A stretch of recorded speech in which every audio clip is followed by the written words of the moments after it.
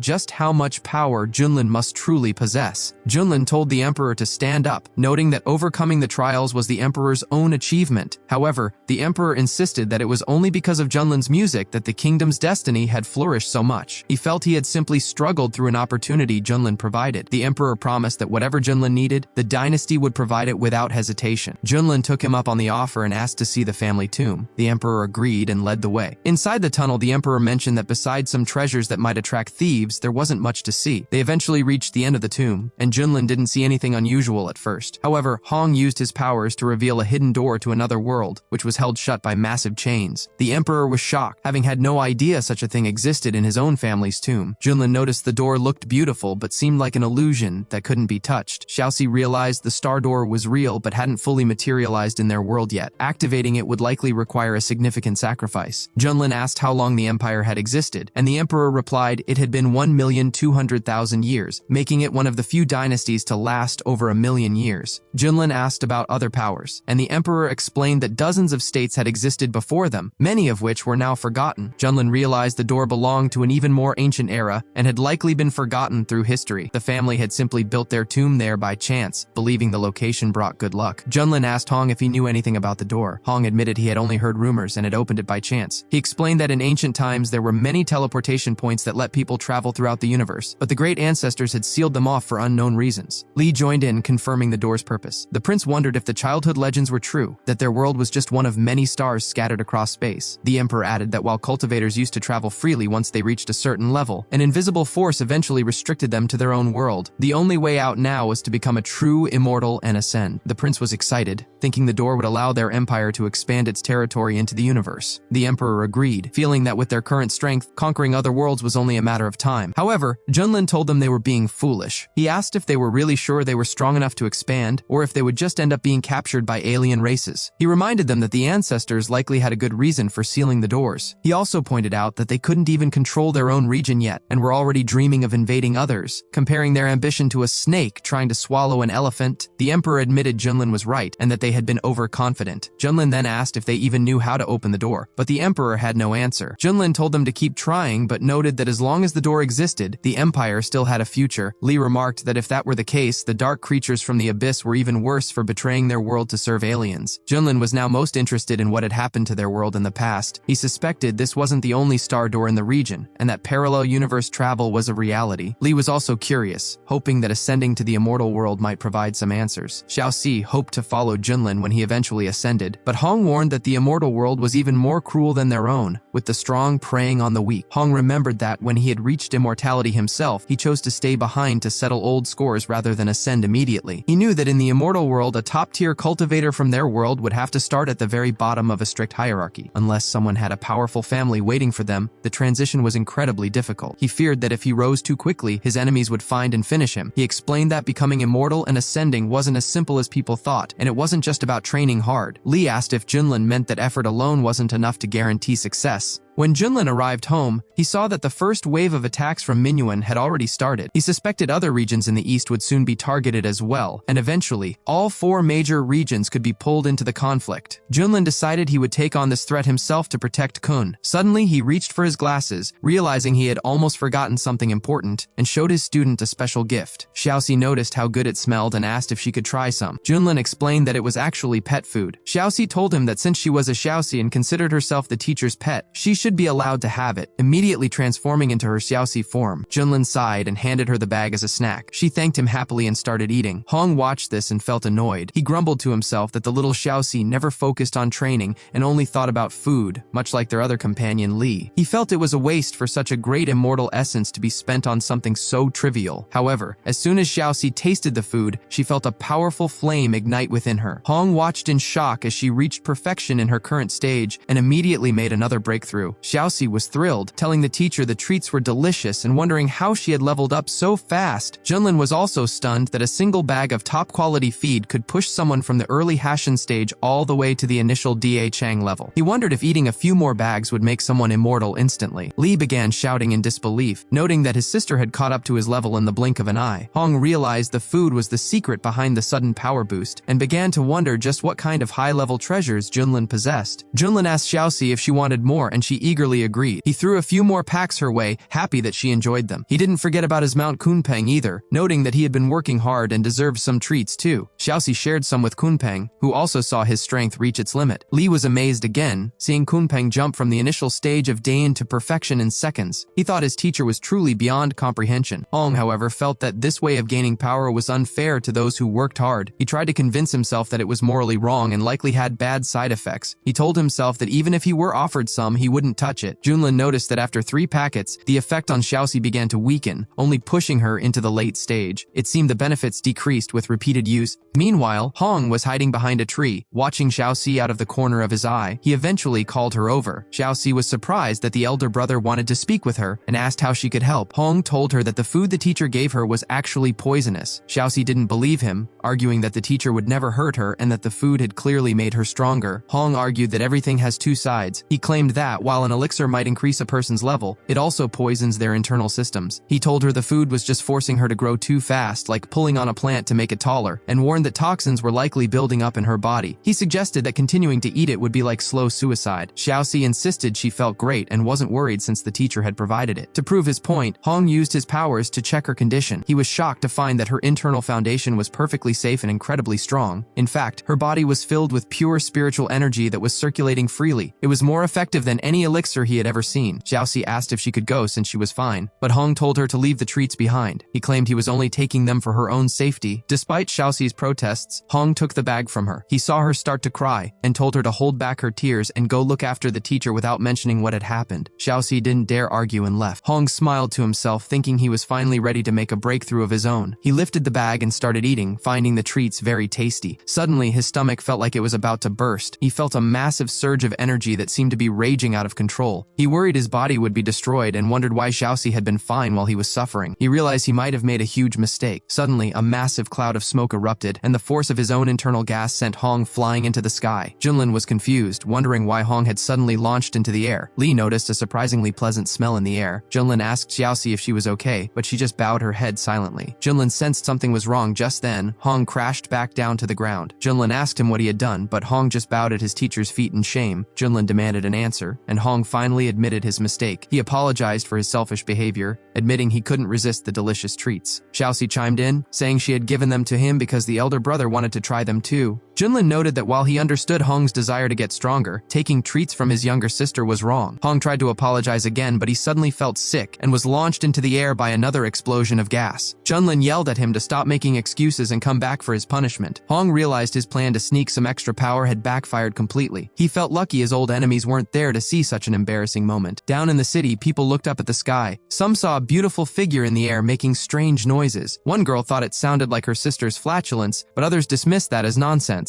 They believed a heavenly maiden was releasing pure energy as a blessing for their village and encouraged everyone to breathe in the heavenly power. After the situation settled, Hong informed the teacher that he had finished purifying his internal energy and was ready for his punishment. Junlin acknowledged that his student's pride had gotten the better of him, so as a consequence, Hong was ordered to serve as Xiaoxi's assistant for the next 3 months, doing whatever she requested. Hong was horrified at the thought of being a servant to Xiaoxi, but he bowed and thanked the teacher for his mercy nonetheless. 3 months later, in the eastern region near the city of Wu, a Dragon Gate flying ship soared through the clouds. Passengers were buzzing with excitement because the Poison King's Valley was about to open, a rare opportunity no one wanted to miss. They discussed the legends of the valley's owner, Yao Zun, who was a legendary healer and highly respected among ancient cultivators. Rumors suggested he had planted priceless medicinal herbs there and installed a massive spiritual energy gathering formation. People claimed that even the most common herb from that valley would be worth fighting over in the outside world. Because the valley only opens once every 10,000 years for a limited time, entry is strictly regulated. The competition was expected to be brutal. The newer cultivators at the foundation level realized they would likely be stuck outside, while the high-level masters occupied the very important person areas. Some mentioned that even powerful leaders at the fusion stage were expected to attend. Suddenly, a group of masters approached a local tavern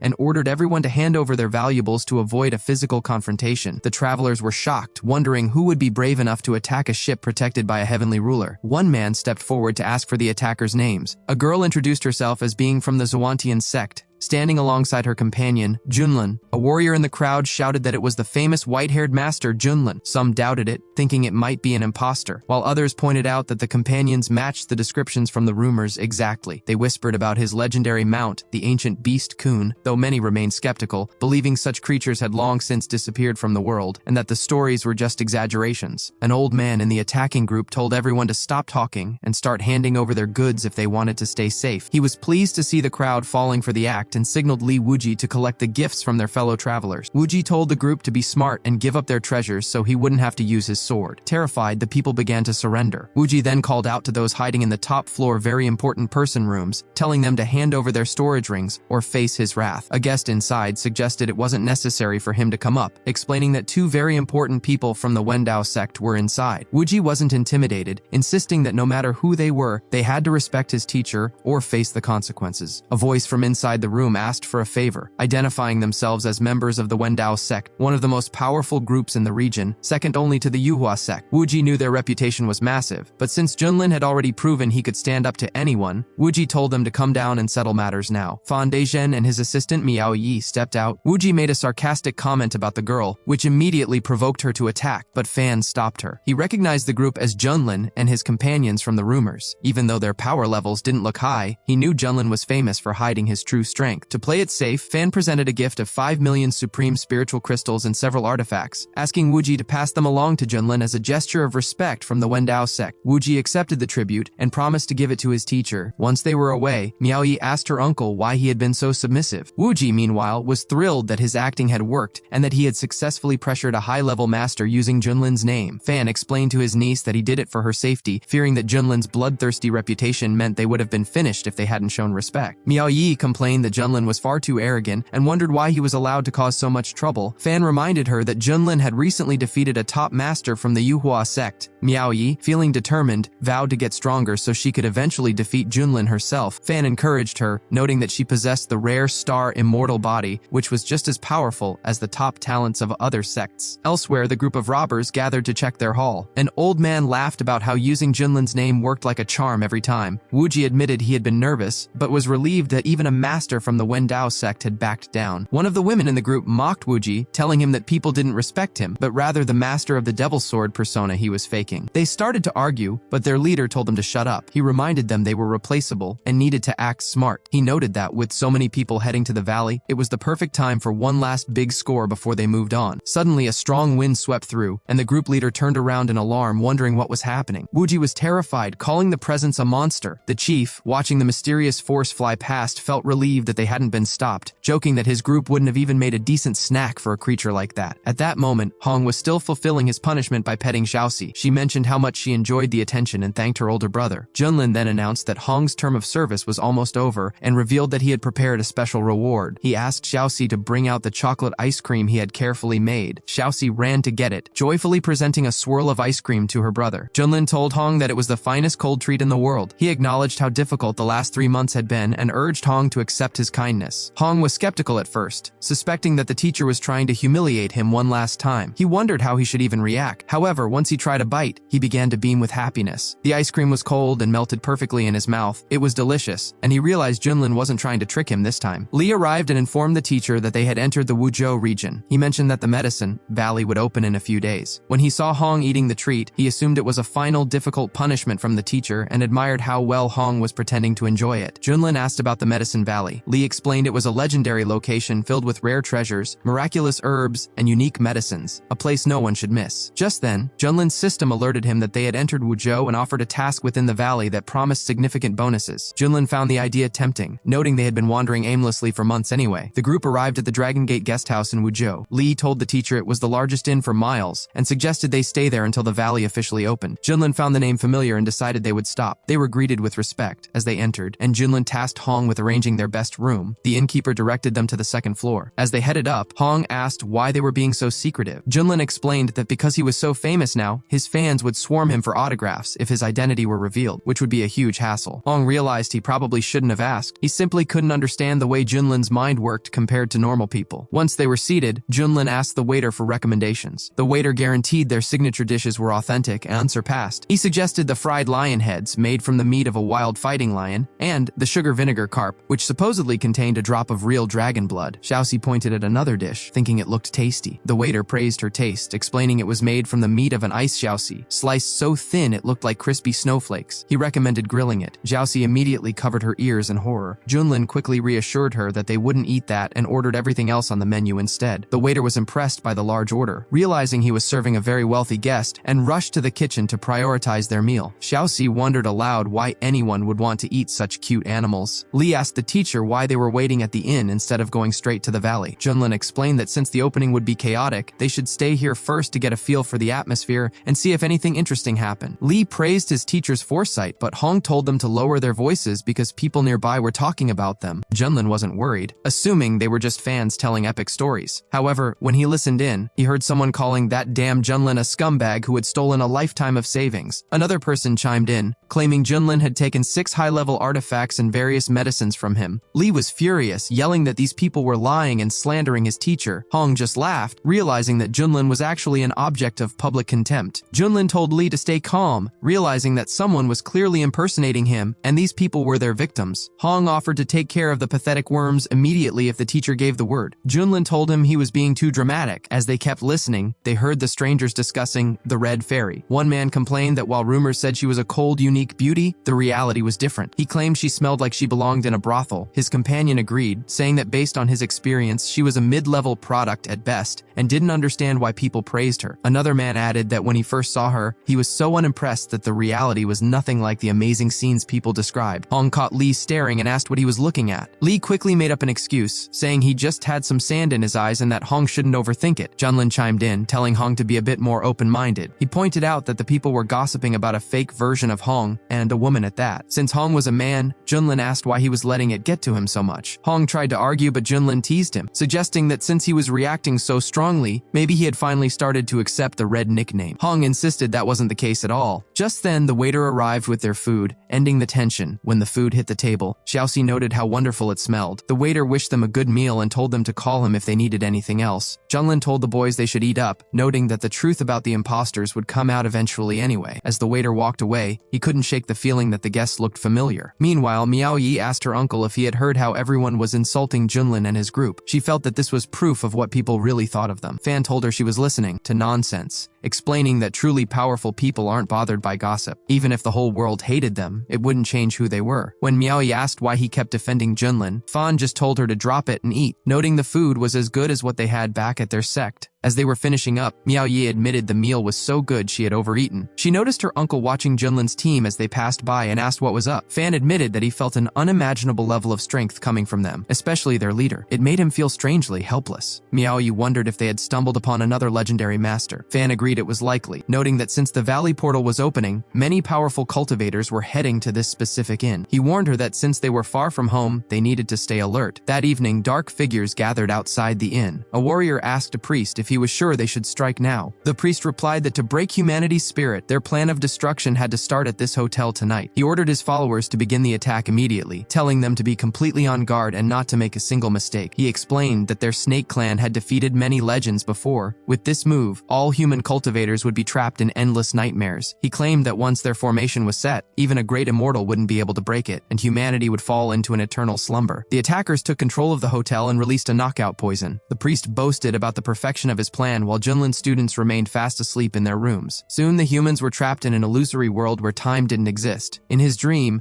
Li Wuji saw a world where humanity was on the brink of extinction during a great war with monsters. Just as all hope seemed lost, the monsters' heads began to fly off. A figure emerged from the clouds with a flaming sword. It was the sword god Li Wuji, the greatest master in history. The people in his dream cheered for their hero as he vowed to protect the world and wiped out the monster. The other students were in their own dreams as well. Hong found himself back in the main hall of the fire worship temple, where he sat on the throne as the supreme teacher with limitless power, surrounded by sacred flames. Xiaoxi's dream was much simpler. She was just lying around and enjoying an endless supply of sweets. Meanwhile, Junlin went out onto his balcony. He mused about how his reputation in the eastern region had turned into a disgrace, feeling that people's morals had really gone downhill. He realized he hadn't checked in for a reward in a long time and asked his system if he could still claim his missed daily signatures. The system confirmed he could and started issuing the rewards. Junlin was surprised by the final item and asked what level it was. The system explained that the flute didn't have a specific rank. Its power depended entirely on the player's skill and strength. Knowing his skills were at the peak, Junlin decided to play a tune to relax. A calm melody drifted through the city. One of the monster hydras heard it and, instead of attacking, began to dance, saying the music reminded him of his childhood. Another monster tried to tell him to focus on the illusionary formation, but soon all the monsters were caught up in the music and started dancing along. The lead hydra couldn't understand why he felt the urge to join in, but he eventually started showing off his own dance moves. Back inside, Fan woke up and realized he had been caught in a trap. He was shocked because he hadn't slept for tens of thousands of years, yet he had been pulled into a dream. He rushed into Miaoyi's room and woke her up using his spiritual technique. Miaoyi was confused and told her she felt incredibly tired and didn't want to leave her dream. Fan explained that they were caught in an ancient and dangerous illusory formation that kills people quietly in their sleep. Miaoyi realized it was a wicked plan and wondered if the motive was just robbery. Fan noted that with the Medicine Valley opening soon, the situation was getting dangerous. He mentioned the flute music they had heard and told her to stay put while he checked things out. Flying out the window, Fan recognized the attackers as members of the legendary evil snake race from the abyss. The snakes noticed him, and their priest remarked that while the music had interrupted them, most humans would still prefer the beauty of the dream over reality. Fan wasn't going to let them get away with it. He landed and confronted them, asking how evil spirits from the abyss dared to attack the human race. The priest brushed off the criticism, claiming there was nothing wrong with their actions. He boasted that the army from the abyss would soon sweep through the entire eastern region, so eliminating a few cultivators early was just part of the plan. Fan responded that the priest was incredibly arrogant for making such threats on human territory. The priest laughed, noting that he and Fan were both at the great perfection level, but the priest had 10 experienced fusion stage masters backing him up. He asked Fan how he expected to win against those odds. Suddenly, Lee ran out and recognized the attackers, asking if it was the Snake Clan from the abyss again. He joked that since they had finished off tens of thousands of snakes last time, his hands were itching for another fight. Hong joined in, demanding to know which of these vile creatures was trying to finish him off. The priest was surprised to see 2 more cultivators at the great perfection level. Fan felt a strange pressure coming from them. It didn't feel like a standard aura, and he couldn't shake a weird sense of familiarity. One of the serpents nervously asked the priest for orders, noting they were now facing 3 powerful opponents. The priest told him to stay calm and instructed his followers to funnel all their energy into him. He claimed that with the power of his dark bone staff, a sacred artifact from his clan chief, he could make the enemy vanish instantly. He bragged that even those at a higher trial level could barely withstand its power. Lee saw the energy building and warned the others that the snakes were trying to escape. Fan tried to block them, but the priest told him it was useless. However, as the melody of Junlin's flute drifted over them again, Lee suddenly felt an uncontrollable urge to dance. Hong was equally confused, unable to figure out where the music was coming from. Even the priest began to lose his focus as the sound muddled his mind. Soon, the entire group of monsters was dancing uncontrollably. The priest even dropped his staff, begging for the music to stop. Hong and Lee were baffled by their own movements, while Fan looked toward the window and realized the flute was the source. He remembered it was the same sound that had woken him up earlier and realized the inn was home to a hidden master. Miaoyi came out to find the source of the beautiful music. She followed the sound to a room and found Junlin still playing. Blushing, she apologized for the interruption and said she wanted to speak with him. Junlin immediately worried his identity had been compromised and assumed she was a devoted fan. He grabbed her hand and told her that since she had figured out who he was, he would stop pretending and give her his autograph. Miaoyi was so startled she screamed. Junlin asked her where she wanted him to sign, but Miaoyi was completely confused. She wondered why the stranger had dragged her into his room and was insisting on giving her an autograph she didn't want. She asked him to let her go, explaining that she didn't even know who he was. She had simply been drawn to the sound of his flute. She asked for his name, wondering if he was someone famous in the region that she had somehow missed. Junlin realized he had been a bit too forward. He claimed he was from a desert region and mentioned that his reputation back home was fairly good. Miaoyi was surprised to hear he was from the desert. She admitted she used to have a poor opinion of that area, thinking it was a backward place where high-level masters rarely appeared. However, she said her view changed because of the Xuantian sect, though not for the better. She complained that the leader of that sect, Junlin, was using his power for evil. She told him that Junlin and his students had been robbing people in the area, and that even she and her uncle Fan had been victims. She called the white-haired master a disgrace to the cultivation world. Junlin burst out laughing, telling her there must be a misunderstanding. He claimed that in the desert lands, Junlin was known as a perfect man, strong, honorable, and so handsome that even other men found him impressive. He insisted such a man couldn't possibly be a thief. Miaoyi told him he didn't have to lie for the old devil just because they were alone. She imagined that Junlin must be oppressing the locals so much that fear was in their blood. She encouraged him to be brave, promising that justice would eventually win. She vowed to train hard, defeat the white-haired devil herself, and free the people of the desert. Junlin, struggling to keep a straight face, told her to keep that determination and that he believed in her mission to save the region. Miaoyi felt her Uncle Fan waiting outside and went to meet him. When he asked why she had wandered off, she explained she had followed the music and found the flute player. Fan complimented Junlin on his skill, and Junlin modestly replied that it was just one of his hobbies. Just then, his students ran up. Junlin quickly signaled them to call him Brother Yi so he wouldn't blow his cover. Hong reported to Brother Yi that the trouble outside had been handled. Miaoyi noticed Hong and was struck by how beautiful he looked. Junlin introduced Hong and Lee to her. Hong was annoyed that the teacher was using fake names again, but he kept quiet. Miaoyi said she was happy to meet them, but wouldn't keep them any longer. After she left, Junlin told his students that the imposters would likely try something else soon. He decided they should keep a low profile for a few days so they wouldn't scare off the real culprits. Lee praised his teacher's wisdom and agreed to stay quiet. Hong noticed that Lee was acting just as sycophantic as the little white Xiaoxi. He also couldn't understand why he was being referred to by such a strange fake name. Meanwhile, Fan was reflecting on how impressive Mr. Yi truly was. Even though he hadn't shown himself in person that night, he had used the music of his flute to neutralize the enemy, resolve the crisis, and easily control those creatures from the abyss. Miaoyi asked if he was really that powerful. Fan confirmed that while both of the master's companions were strong, they both clearly looked up to him. He added that for some reason being around them gave him a strange sense of familiarity, and that the entire group radiated a very unusual energy. He warned Miaoyi that they needed to be careful, and urged her to get some rest. He mentioned that the Valley of the the King of Herbs would be opening soon. Miao Yi didn't argue and went to her room. That same evening, a massive pillar of fiery energy shot up from behind the mountains, and a crowd gathered to watch the spectacular sight. People began shouting that the valley had finally opened, though many found it strange that it happened so suddenly, as the timing didn't match the rumors. Fan gathered his niece and their team, announcing it was time to leave. At that moment, Junlin stepped out and thanked Xiaoxi for the tiramisu she had made, telling her it was delicious. Xiaoxi was delighted and said she would happily make it for him every day. Junlin noted that he hadn't expected the valley to open quite so early, but agreed it was time to move out. In the forest, a group of cultivators talked excitedly about the treasures waiting inside. One man claimed that if he could find just one first-class precious herb, he would have the chance to reach the great perfection stage, allowing him to live for 50,000 years and travel the world freely. He even speculated about finding a king herb, which would be enough to help someone pass the heavenly trials. Miao Yi asked her uncle to explain what a king herb was. Fan explained that medicinal herbs are ranked as spiritual, precious, king, and immortal, with various quality levels within each group. He noted that while spiritual herbs are common, precious herbs are rare enough to cause major conflicts at auctions. King herbs, however, are so legendary that they haven't been heard of in the eastern region for thousands of years. They are so valuable that even the most powerful masters would fight to the death over them. Miao Yi wondered how the valley could hold so many people given the fierce competition. Fan explained that the original master of the valley had set strict limits on the number of visitors and how long they could stay. He added that the protective array was designed to automatically eject any cultivator whose life was in danger. He praised the foresight of the valley's creator and mentioned he was surprised to see the master of the lit lamp from the hanging monastery had arrived. He warned Miao Yi that the competition